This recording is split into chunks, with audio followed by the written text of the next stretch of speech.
milliseconds. 0 minutes 11 seconds and 3 milliseconds.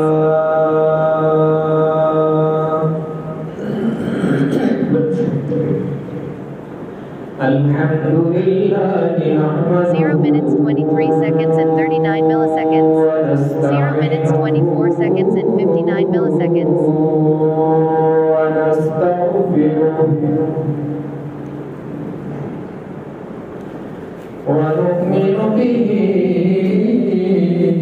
Recorder 42S. 0 minutes 42 seconds and 58 milliseconds. 0 minutes 48 seconds and 29 milliseconds. Back button, nav bar. ونعوذ بالله من شرور أنفسنا ومن سيئات أعمالنا من يهده الله فلا مضل له ومن يضلله فلا هادي له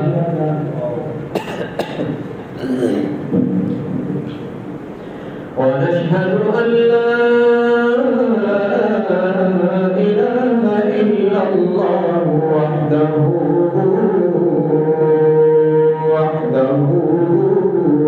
لا شريك له ونشهد أن سيدنا وسندنا وشفيعنا وقائدنا الأعظم وهادينا ومرشدنا ومأوانا وملجأنا ومولانا محمدا عبده ورسوله أرسله بالحق بشيرا ونذيرا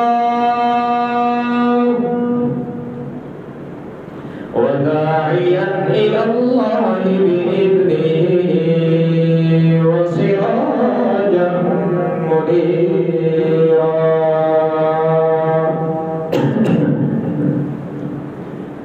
وصلى الله تعالى عليه وعلى وأصحابه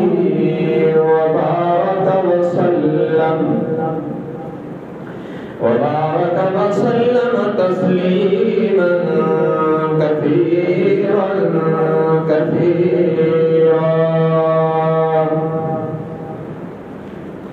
أما بعد فأعوذ بالله من الشيطان الرجيم بسم الله الرحمن الرحيم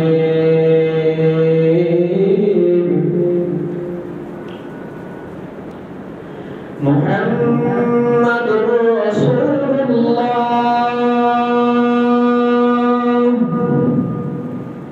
والذين معه أشداء على الكفار رحماء بينهم تراهم ركعا سجدا يبتغون فضلا من الله ورضوانا وقال الله تبارك وتعالى في كلامه المقدس على مقام آخر قل لا أسألكم عليه أجرا إلا المودة في القربى وقال النبي صلى الله تبارك وتعالى عليه وسلم الحسين مني وأنا من الحسين أو كما قال النبي صلى الله تبارك وتعالى عليه وسلم صدق الله وصدق رسوله النبي الأمي الهاشمي الأمين الكريم ونحن على ذلك لمن الشاهدين والشاكرين والحمد لله رب العالمين. إن الله وملائكته يصلون على النبي يا أيها الذين آمنوا صلوا عليه وسلموا تسليما. اللهم صل على محمد وعلى آل محمد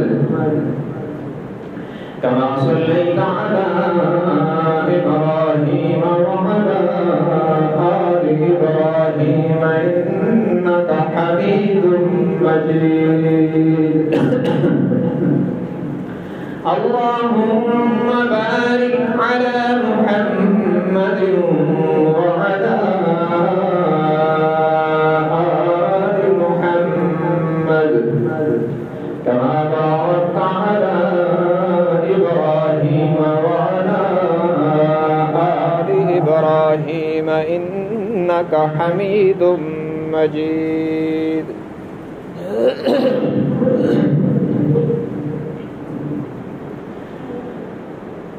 حاضرین گرامی قدر،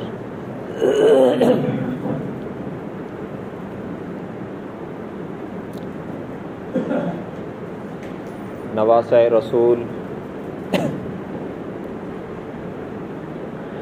جگر گوشہ بطول جناب سیدنا حضرت حسین ابن علی رضی اللہ عنہما کا بہترین اور دل نشین مبارک تذکرہ کرتے ہوئے آج یہ تیسرا جمعۃ المبارک ہے. جناب کی ولادت سے لے کر دور علوی تک مبارک ذکر ہو چکا ہے. صرف خلفائے راشدین ہی نہیں بلکہ تمام صحابہ کرام رضوان اللہ علیہم اجمعین آپ صلی اللہ علیہ وسلم کے خاندان کے ساتھ، آپ کے قرابت داروں کے ساتھ، آپ کے نواسوں کے ساتھ خصوصی محبت اور پیار کا اظہار فرمایا کرتے تھے.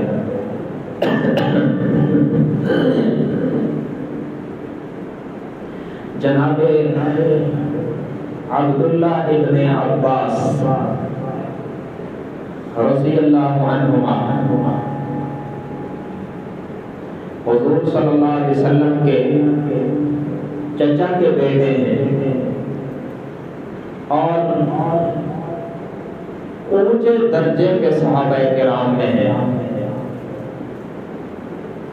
انہوں نے ایک بار حضرت حسین رضی اللہ تعالیٰ عنہ کو سواری پر سوار ہوتے دیکھا تو خود آگے بڑھ کر سواری کو پکڑا اور حضرت حسین رضی اللہ تعالیٰ عنہ کو بڑے ادب اور احترام کے ساتھ سوار کروایا. کسی نے دیکھ کے کہا کہ آپ بڑے آدمی ہیں. حسین رضی اللہ تعالیٰ عنہ عمر میں آپ سے چھوٹے، اس کے باوجود آپ نے یہ اہتمام کیوں کیا؟ تو اس پر حضرت عبداللہ ابن عباس رضی اللہ تعالیٰ عنہ نے فرمایا، ارے نادان، تجھے کیا پتا ہے یہ حسین عام بندہ نہیں، یہ میرے نبی کا نواسا ہے، یہ تو رب کا مجھ پر کرم ہو گیا کہ مجھے حسین کے احترام کرنے کا موقع مل گیا۔ اور جلیل القدر صحابہ کرام میں حضرت ابو ہریرہ کا نام ہے رضی اللہ عنہ۔ اصل نام عبد الرحمن ابن صخر ہے، ابو ہریرہ کنیت ہے، اور یہ وہ صحابی ہیں، یہ وہ خوش قسمت صحابی ہیں جنہوں نے کلمہ پڑھا تو بس کلمہ پڑھ کر در رسول میں پڑے رہے۔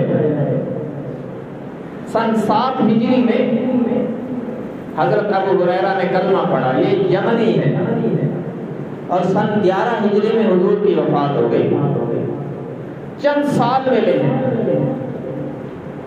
لیکن ان چند سالوں میں سب سے زیادہ تمام صحابہ کی جماعت میں سب سے زیادہ حدیثیں جس صحابی نے روایت کی وہ ابو ہریرہ ہے۔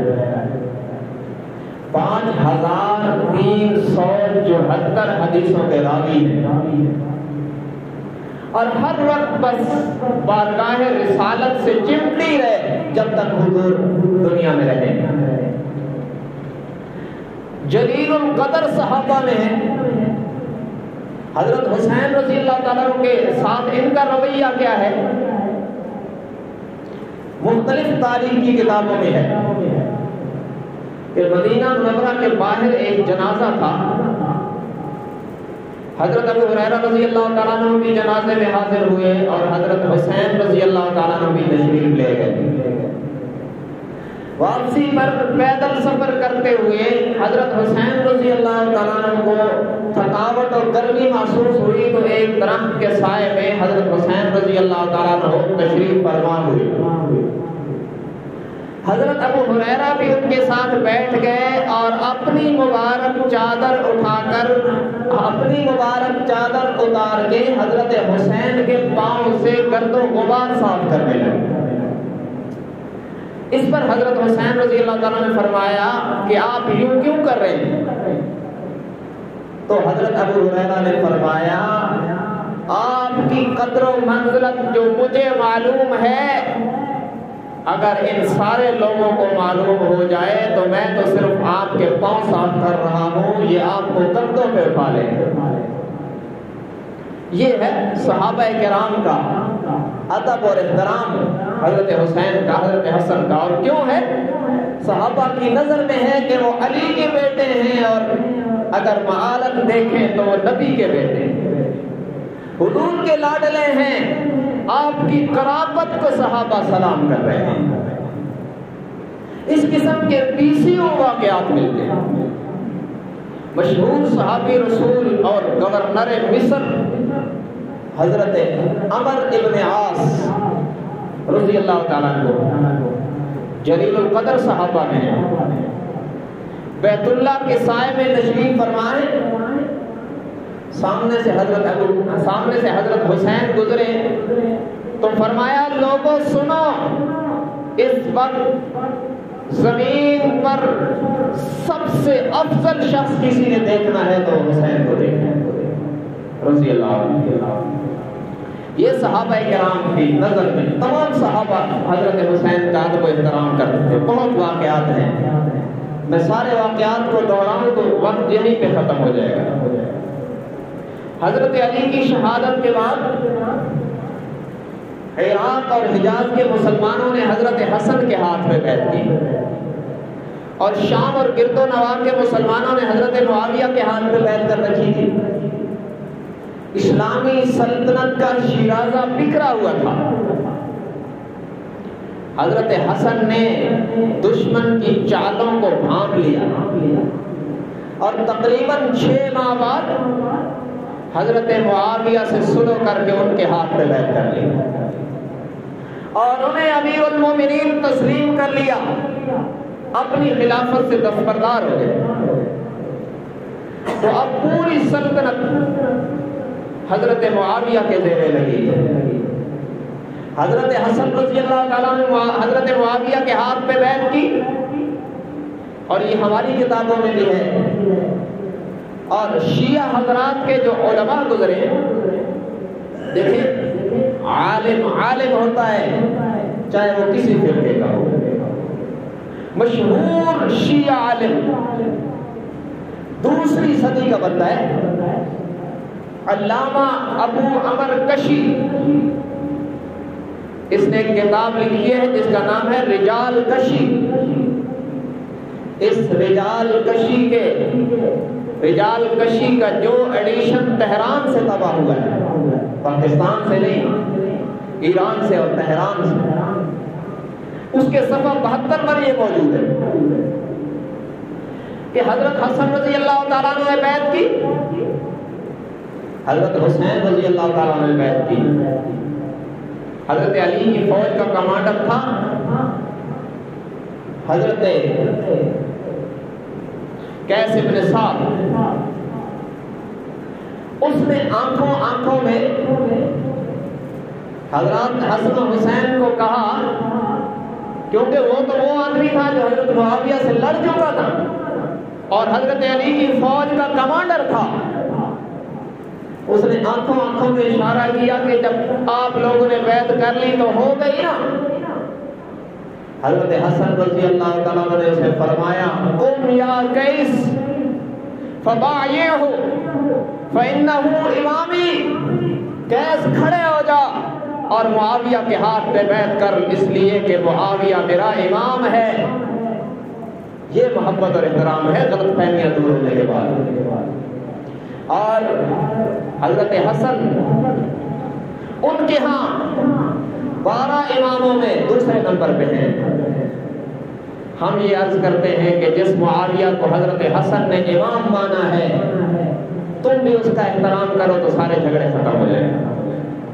اور یہ بھی یاد رکھو اہل سنت کے سارے لوگ کہ جو 12 امام ہیں ان کے متعلق نظریات کا تو فرق ضرور ہے، لیکن ہم 12 ائمہ میں سے کسی کی توہین اشارتاً کنایتاً بھی جائز نہیں سمجھتے، ان کی توہین کو گناہ سمجھتے ہیں اور ایمان کا ضیاع سمجھتے ہیں۔ ہمارے نزدیک حضرت علی رضی اللہ تعالیٰ عنہ سے لے کر امام مہدی تک سارے ائمہ قابل احترام ہیں۔ ہاں ان کے متعلق نظریات ہمارے الگ ہیں، شیعہ حضرات کے الگ ہیں، کوئی کسی کا نظریہ کسی سے چھین نہیں سکتا، لیکن بے ادبی کی اجازت اہل سنت کے ہاں بھی نہیں ہے۔ ہم یہ عرض کرتے ہیں کہ ہم جیسے تمہاری مسلمات کا احترام کرتے ہیں، تمہیں بھی ہمارے مسلمات کا احترام کرنا چاہیے۔ انہیں بھی چاہیے کہ ابو بکر و عمر کا، عثمان کا، عائشہ کا، سب کا احترام کریں۔ بہرحال حضرت معاویہ کے ہاتھ پر حضرت حسن نے بیعت کی۔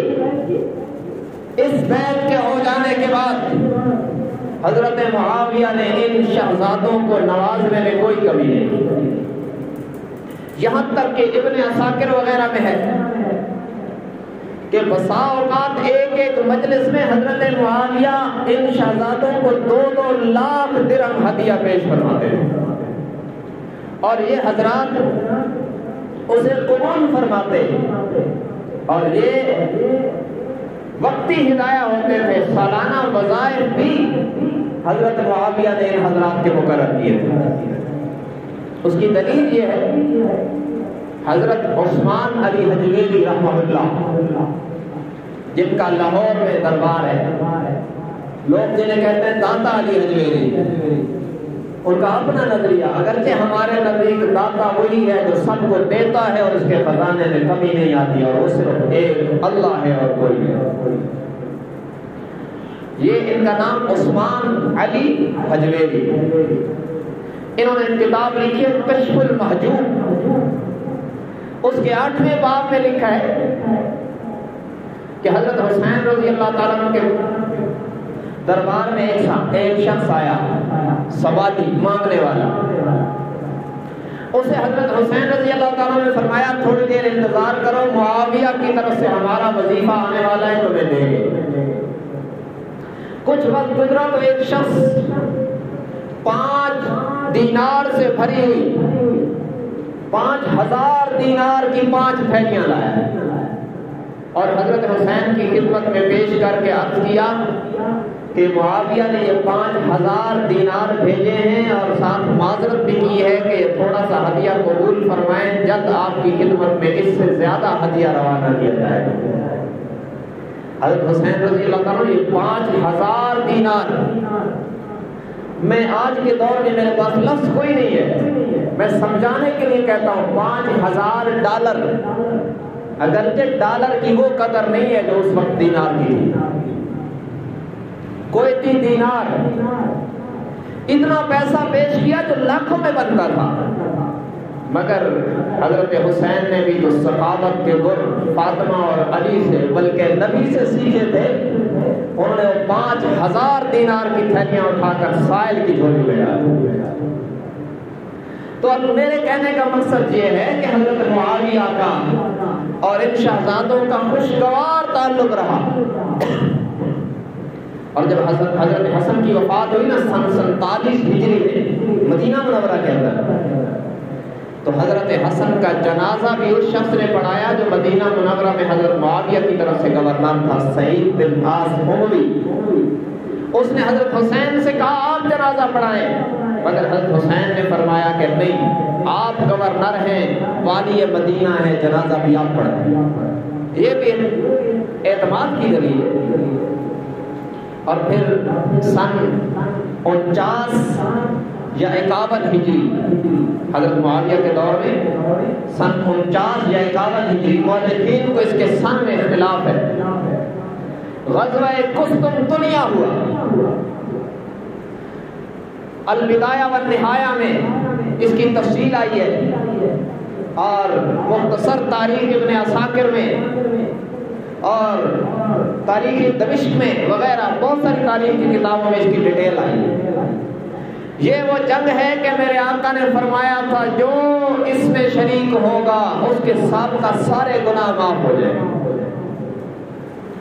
اس جنگ میں حضرت معاویہ کا بیٹا یزید سپہ سالار تھا، اور حضرت حسین رضی اللہ تعالیٰ عنہ نے اس جنگ میں سپاہی بن کے شرکت کی۔ اور یاد رکھیں یزید کا نام میں نے اس لیے نہیں لیا کہ میں تو اس کی صفائی پیش کروں گا، حضرت معاویہ کی زندگی میں تو پانباز تھا اور اس جنگ میں شریک تھا، بلکہ اس کا سپہ سالار تھا۔ یہ کربلا اور ہرہ طوال کی باتیں ہیں نا جو اس کی پیشانی پر سیاہ داغ ہے جو کبھی نہیں دھوئے جائے۔ بہرحال اس میں حضرت حسین رضی اللہ تعالیٰ نے سپاہی بن کر شرکت فرمائی ہے، جیسے دیگر لوگوں کو مغفور لہو اور بخشش کی بشارت ملی ہے، ایسے حضرت حسین رضی اللہ تعالیٰ عنہ کو بھی اس جنگ میں بخشش کی بشارت ملی۔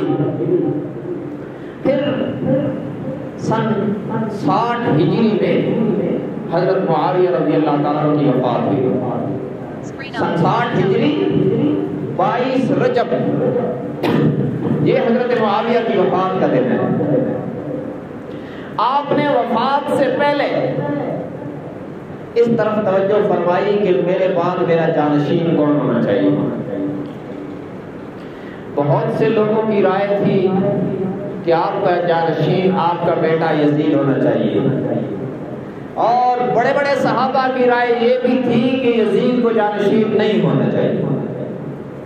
جن لوگوں نے مخالفت کی ان میں 5 صحابہ کرام سر فہرست ہیں، جناب سیدنا حضرت حسین، جناب عبد الرحمن ابن ابی بکر، جناب عبداللہ ابن عمر، جناب عبداللہ ابن زبیر اور جناب عبداللہ ابن عباس رضی اللہ عنہم۔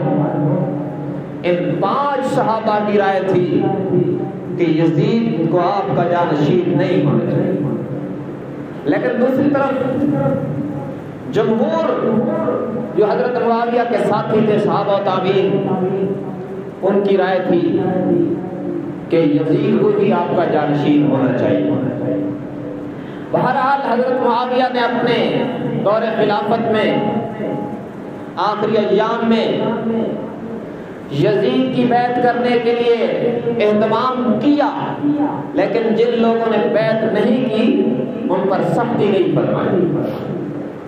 حضرت معاویہ رضی اللہ تعالیٰ عنہ کے سخت ناقد علامہ یعقوبی شیعہ عالم ہیں، اپنی کتاب تاریخ یعقوبی میں لکھتے ہیں کہ وحج معاویہ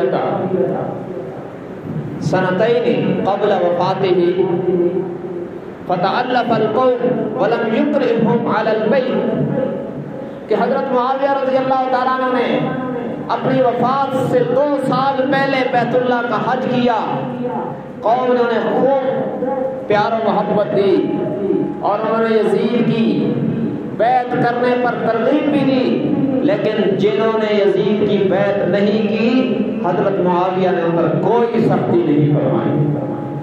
اور ہمارے نزدیک حضرت معاویہ صحابی ہیں اور صحابی ہونے کی وجہ سے بعد والوں کے لیے تنقید سے پاک۔ بہرحال 60 ہجری میں حضرت معاویہ کی وفات ہو گئی اور یزید منصب خلافت پہ آ گیا، اور یہاں سے حضرت معاویہ کی وفات کے بعد ظلم و تشدد کا آغاز ہوا۔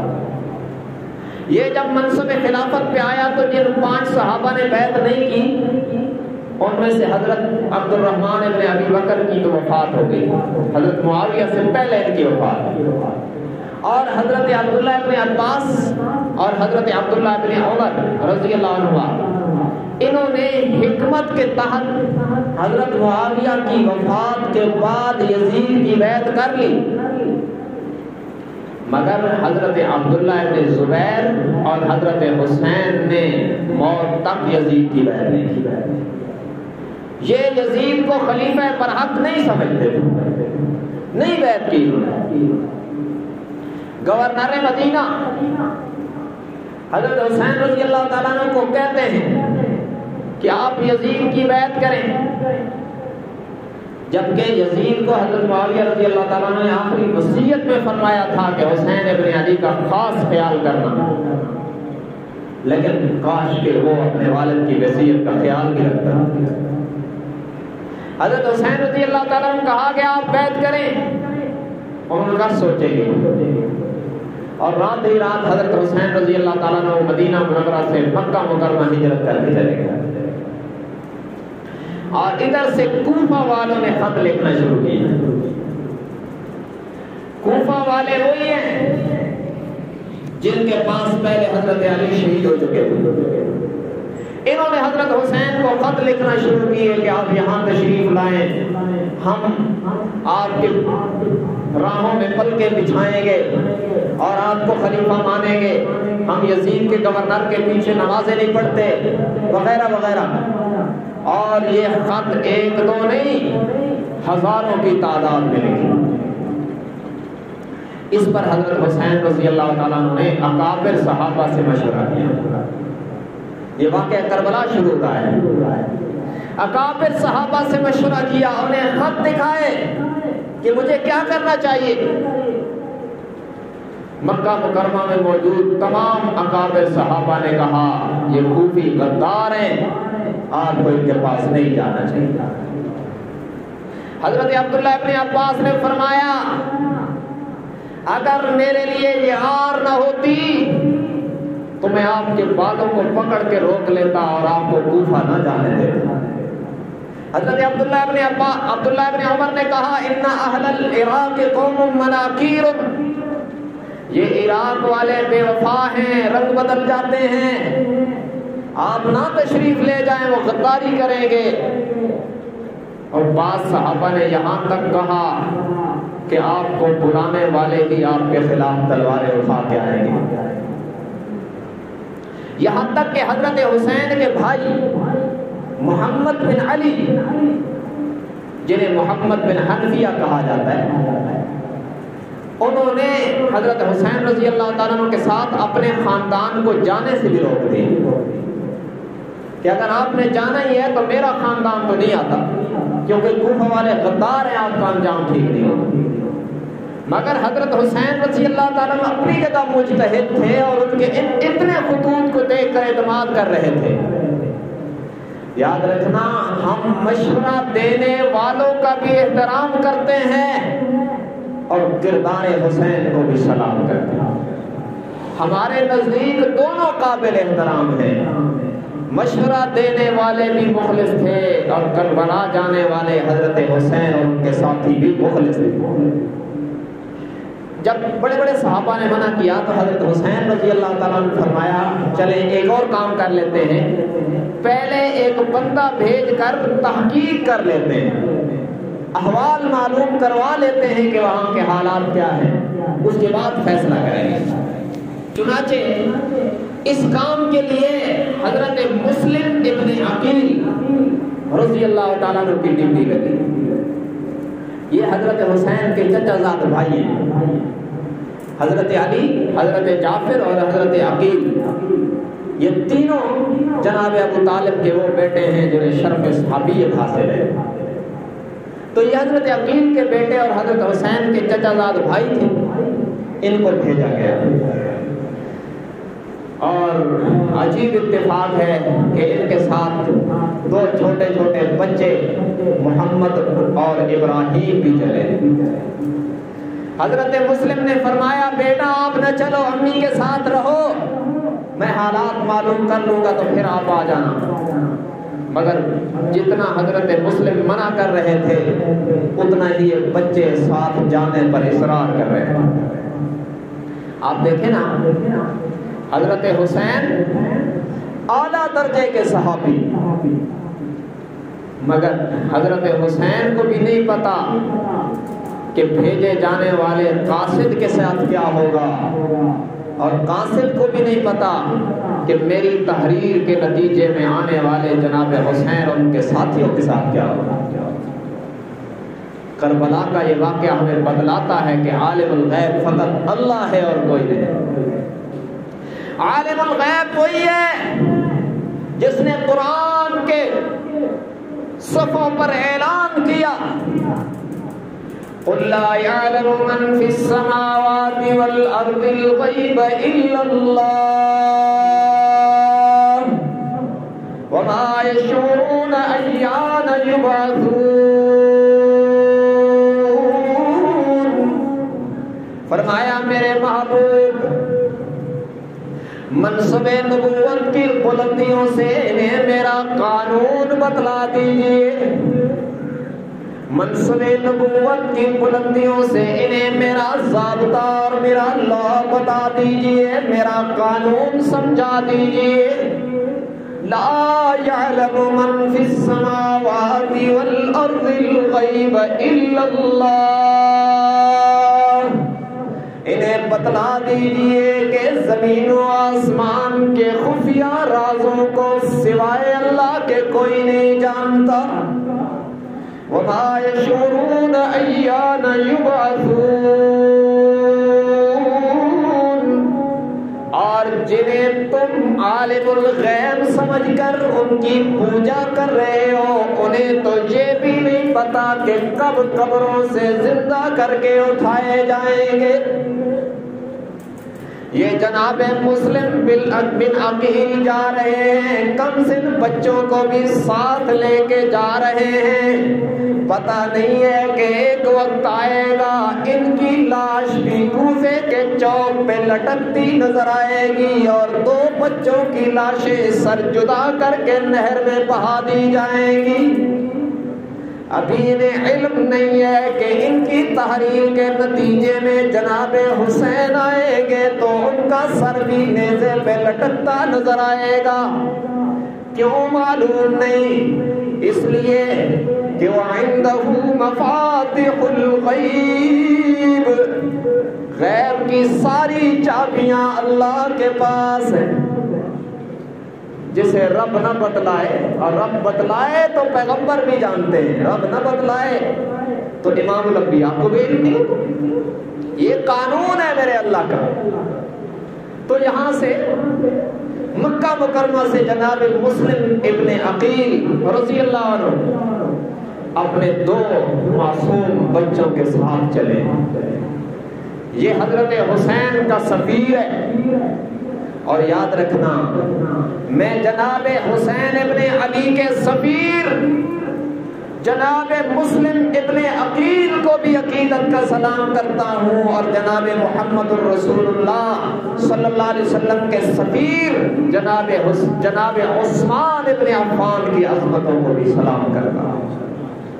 قسمت اپنی اپنی ہے نا، کوئی جناب حسین کا سفیر ہے تو وہ بھی قابل احترام ہے، کوئی حسین کے نانا کا سفیر ہے تو ان سے بھی پہلے قابل احترام ہے۔ اپنی اپنی قسمت کی بات ہے، جنہیں جو ملا ہم سب کو احترام کی نظر سے دیکھتے ہیں، اور ہمارے لیے سارے ہی قابل احترام ہیں۔ 35 minutes 25s.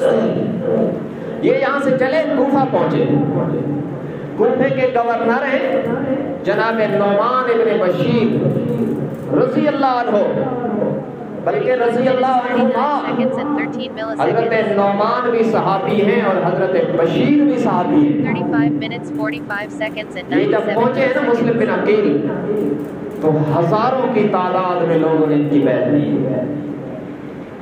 ٹائم کیا ہو رہا ہے؟ 29۔ میرا موبائل نا کبھی کبھی غیر مقلد ہو جاتا ہے، ٹائم نہیں بتا۔ تو ہزاروں لوگوں نے بیعت کی، اور حضرت نعمان بن بشیر نے حضرت مسلم بن عقیل پر کوئی سختی نہیں کی۔ کیوں کہ نعمان بن بشیر صحابی ہے اور صحابہ اہل بیت کا احترام کرتے تھے، انہیں پتا تھا اللہ کے رسول کا رشتہ دار ہے، اس لیے انہوں نے کوئی سختی نہیں کی اور ہزاروں کوفیوں نے بیعت کر لی۔ یزید کی حامیوں نے اطلاع بھیجی کہ یہاں تو مسلم ابن عقیل کی بیعت ہو رہی ہے اور حسین کی آمد کی راہ ہموار ہو رہی ہے، اور نعمان بن بشیر تو ان پر کوئی سختی نہیں کر رہے۔ اچھا، ادھر یزید کو یہ اطلاع مل گئی اور ادھر حضرت مسلم بن عقیل نے حضرت حسین کو خط لکھ دیا کہ آپ آ جائیں، کوفہ والوں کا رویہ تو بہت بہترین ہے۔ ادھر اس خط کے نتیجے میں حضرت حسین چل پڑے، ادھر یزید کو اطلاع ملی کہ مسلم کی بیعت ہو رہی ہے اور نعمان ابن بشیر سختی نہیں کر رہے۔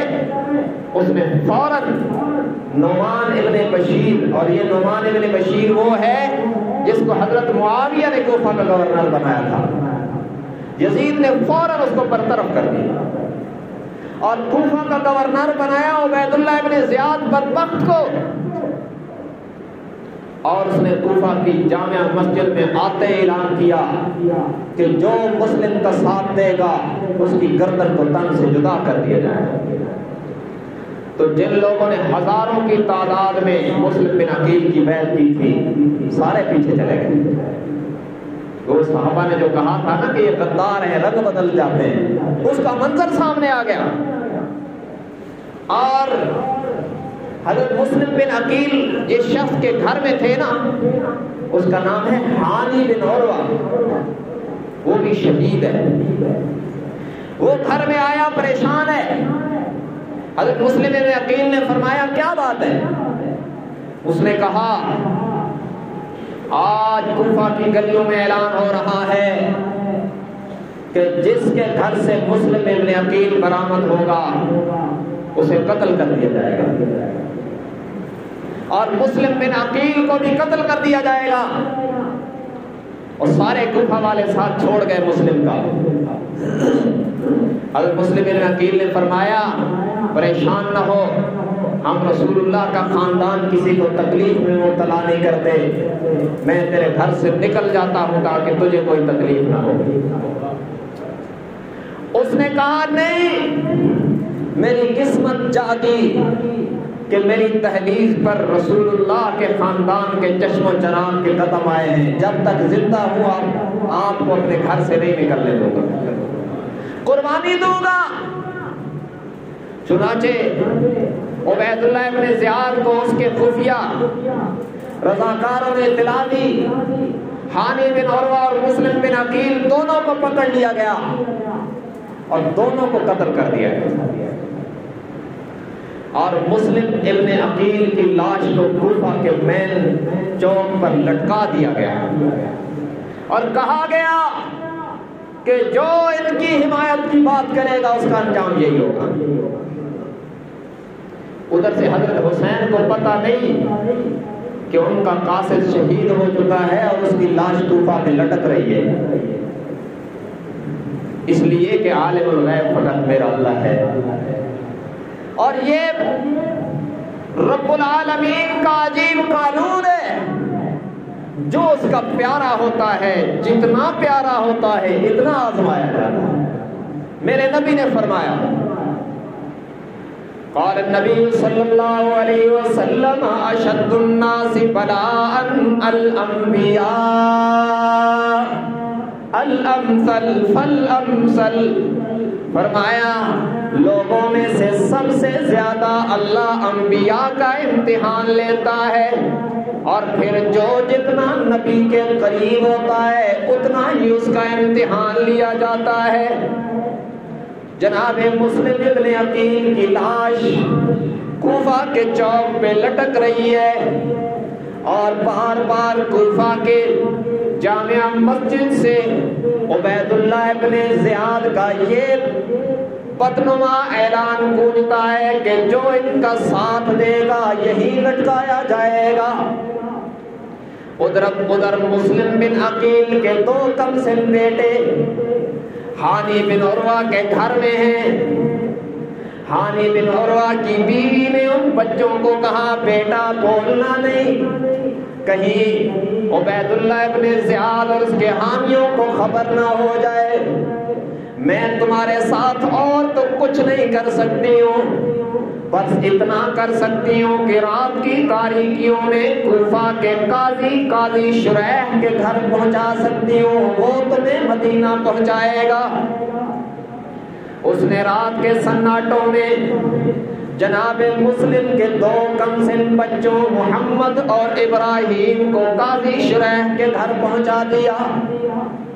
قاضی شریح نے کہا بیٹا صبح عراق کا قافلہ مدینہ جا رہا ہے، میں اپنے بیٹے سے کہتا ہوں فجر کے طلوع ہوتے ہی ابھی روشنی پوری طرح نہیں آئے گی کہ تمہیں اس قافلے میں ملا دے گا، ان کے ساتھ مل کے مدینہ چلے جانا۔ صبح قاضی شریح نے اپنے بیٹے اسد سے کہا انہیں لے جاؤ اور مدینہ منورہ کی طرف جانے والے قافلے کے ساتھ ملا دینا۔ اسد لے کے چلا اور کوفہ کے مین گیٹ پہ آیا تو قافلہ جا چکا ہے، مگر ان کے قدموں کی دھول دور سے نظر آ رہی ہے۔ ان بچوں سے کہا وہ جہاں دھول نظر آ رہی ہے اس طرف دوڑو، قافلے کو مل جاؤ گے۔ یہ سادات کے دو معصوم بچے ہیں، تنے تنہا کوفہ کے صحراؤں میں چل رہے ہیں۔ یہ میرے رب کی تقسیم اور مرضی ہے، بے نیاز جو ہوا وہ آزمانے پہ آتا ہے، تو سید خاندان کے بچے بھی یوں رلتے نظر آتے ہیں۔ یہ دوڑے مگر قافلہ نہ ملا، دن بھر چلتے رہے۔ جب رات کا اندھیرا چھایا تو تھوڑی دیر ایک جگہ بیٹھے اور بڑے نے چھوٹے سے کہا یہاں رات گزار لیتے ہیں، صبح پھر چلیں گے۔ چھوٹے نے کہا بھائی جان یہاں ٹھہرتے نہیں، رات بھر چلتے رہتے ہیں، کہیں تو قافلہ ملے گا۔ یہ دن بھی چلتے رہے، رات بھی چلتے رہے۔ جب صبح طلوع ہوئی اور اذان کی صدا ان کے کانوں میں پڑی تو بڑے نے کہا بھائی جان یہ تو ہم نے دن اور رات ضائع کر دی، یہ تو اسی کوفہ کے مؤذن کی اذان ہے جس نے ابن زیاد کے آنے والے دن اذان دی تھی۔ دیکھو نہ راہ بتلانے والا کون ہے، ان معی ربی سیہدین الذی خلقنی فہو یہدین۔ فرمایا پیدا کرنے والا بھی رب ہے اور راہ بھولنے والوں کو راہ دکھلانے والا بھی اللہ ہے۔ جب رب نہ بتلائے تو سید ذاتے بھی راستے بھول جاتے ہیں۔ یہ راستہ بھول کر دن اور رات چلتے رہے اور جس کوفہ سے نکلے تھے وہیں آ گئے۔ کہنے لگا بڑا چھوٹے سے بھائی جان یہاں کسی جھاڑی کی اوٹ میں ٹھہر جاتے ہیں اور جب رات ہوگی تو پھر چلیں گے۔ ایک درخت کی اوٹ میں ٹھہرے، تالاب کے کنارے گہرا درخت تھا، گھنا درخت تھا، وہاں ٹھہر گئے۔ جب صبح کی روشنی نمودار ہوئی تو ایک گھر کی نوکرانی وہاں سے پانی لینے آئی۔ اس نے دیکھا کہ پانی کے اندر دو خوبصورت تصویریں نظر آ رہی ہیں۔ اس نے ادھر ادھر دیکھا تو ایک درخت کی اوٹ میں دو چاند کے ٹکڑے نظر آئے ہیں۔ اس نے پوچھا بیٹا سچ سچ بتانا کون ہو؟ انہوں نے کہا ہماری خبر کسی کو نہ دینا، ہم گلشن مصطفیٰ کے پھول ہیں، جناب مسلم کے بیٹے ہیں۔ اس نوکرانی نے کہا میرے ساتھ چلو، میں خفیہ طریقے سے تمہیں اپنے گھر لے جاؤں گی۔ یہ دونوں بچوں کو لے گئی، لیکن یہ نوکرانی ہے، باندھی ہے۔ اس نے جا کے اپنی ملکہ سے کہا کہ جناب مسلم کے بیٹے آئے ہیں، جناب سیدہ فاطمہ کے رشتہ دار آئے ہیں، رسول کے رشتہ دار آئے ہیں۔ اس ملکہ نے بڑے پروٹوکول سے اپنے VIP کمرے میں سلا دیا اور کہا بیٹا خبردار، اونچی آواز سے بولنا نہیں، کہیں ابن زیاد کے کارندوں کو پتہ نہ چل جائے۔ یہ دن بھر وہی رہے ہیں۔ شام کو اس عورت کا شوہر گھر میں آیا عشاء کی نماز کے بعد۔ اس خاتون نے کہا خیر تو ہے، آج دیر سے آئے ہو؟ اس بدبخت مرد نے کہا ابن زیاد نے اعلان کیا ہے جو مسلم بن عقیل کے بیٹوں کا سر لائے گا اسے 10,000 درہم انعام دیا جائے گا۔ میں سارا دن کوفہ کی گلیوں میں ڈھونڈتا رہا ہوں، اسے پتا نہیں کہ وہ دونوں بیٹے اسی کے گھر میں پناہ لیے ہوئے ہیں۔ اور ادھر رات کی تاریکی میں جب ان بیٹوں کی آنکھ لگی تو جناب مسلم نے خواب میں آ کر فرمایا بیٹا گھبرانا نہیں، سفر تھوڑا رہ گیا، تمہاری ملاقات بھی میرے ساتھ ہونے والی ہے۔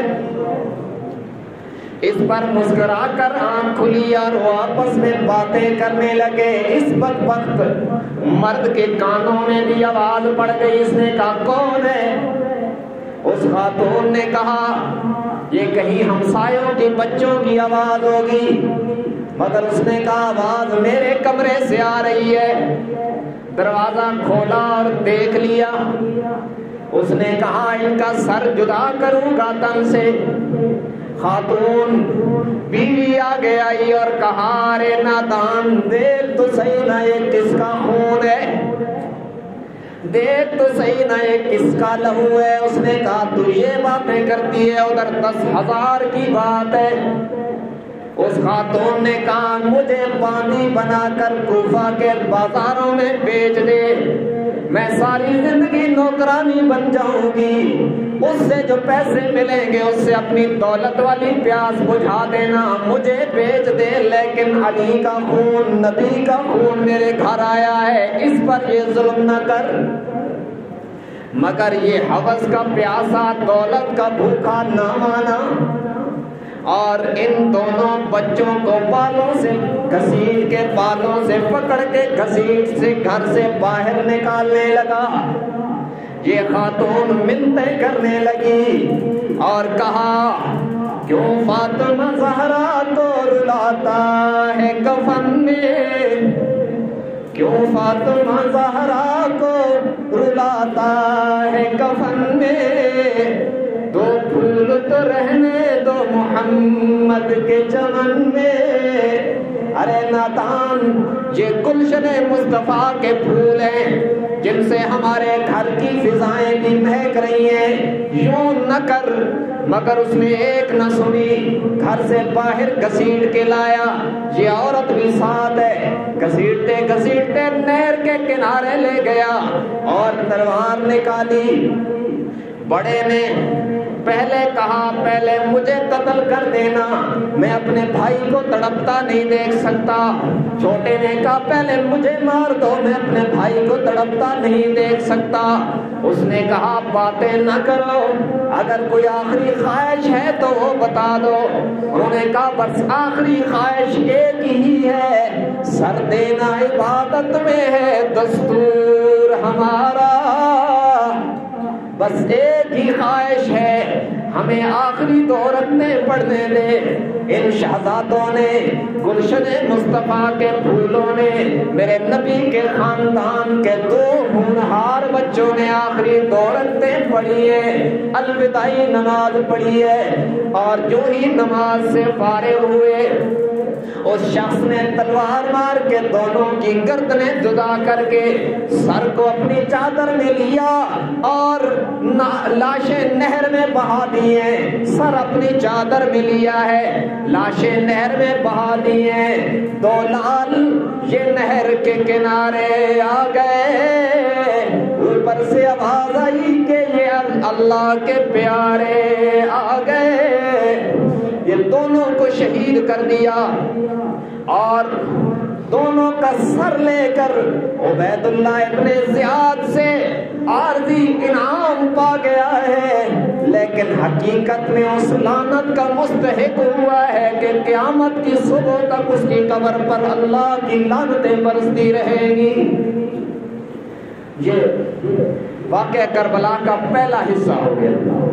جناب مسلم ابن عقیل کے ساتھ یہ ہوا، اور اس پورے واقعے میں دو اہم سبق ہیں۔ ایک یہ کہ اللہ کے علاوہ عالم الغیب کوئی نہیں، اور دوسرا یہ کہ نماز کو سادات نے موت کو سامنے دیکھ کے بھی نہیں چھوڑا۔ اس لیے ان سے محبت کا تقاضا یہی ہے کہ ہم بھی نماز کو کبھی نہ چھوڑیں، دین کو ترجیح دی ہے۔